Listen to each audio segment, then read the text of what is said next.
सन 1178 रेगिस्तानी हवा में युद्ध की गंध घुल चुकी थी। गुजरात की सीमाओं पर खतरा दस्तक दे चुका था। राजा अजयपाल अब इस दुनिया में नहीं थे। सिंहासन पर बैठा था एक बालक, मूलराज द्वितीय। लेकिन राज्य असहाय नहीं था, क्योंकि उसके पीछे खड़ी थी एक माँ, एक रानी, नैकी देवी। उधर मुल्तान जीतने के बाद मोहम्मद गोरी अपनी सेना के साथ गुजरात की ओर बढ़ चुका था। उसके मन में लालच था, सोने का, सत्ता का, विजय का। एक संदेश दरबार में पहुंचा, रानी, अपना खजाना सौंप दो, बालक को हमारे हवाले कर दो, वरना तलवारें फैसला करेंगी। दरबार में सन्नाटा। सबकी निगाहें रानी पर टिक गईं। नैकी देवी उठीं। उनकी आंखों में डर नहीं, आग थी। उन्होंने शांत स्वर में कहा, उसे कह दो, हम उसकी शर्त स्वीकार करते हैं। संदेश सुनकर गोरी मुस्कुराया।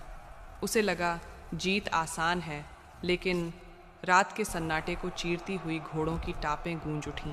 धरती कांप उठी। हाथियों की चिंगाड़ ने आसमान हिला दिया। धूल का गुब्बार उठा और उसके बीच दिखाई दी एक स्त्री, दोनों हाथों में तलवार ली। वह थी नैकी देवी। सोलंकी सेना बिजली बनकर टूट पड़ी। तलवारें चमकीं, नारे गूंजे और युद्ध छिड़ गया। रानी स्वयं सबसे आगे थीं।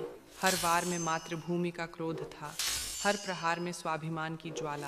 कहा जाता है, युद्ध के बीच उनका सामना स्वयं मोहम्मद गोरी से हुआ। क्षण भर के लिए समय थम गया और फिर एक तीव्र प्रहार। गोरी घायल हो उठा।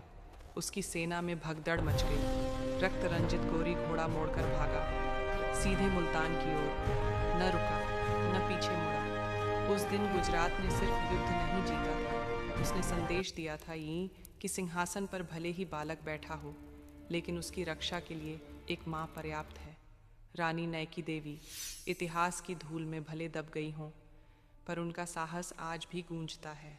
जब भी कोई पूछे, क्या नारी रणभूमि में उतर सकती है, उत्तर है हाँ, और उसका नाम है नैकी देवी।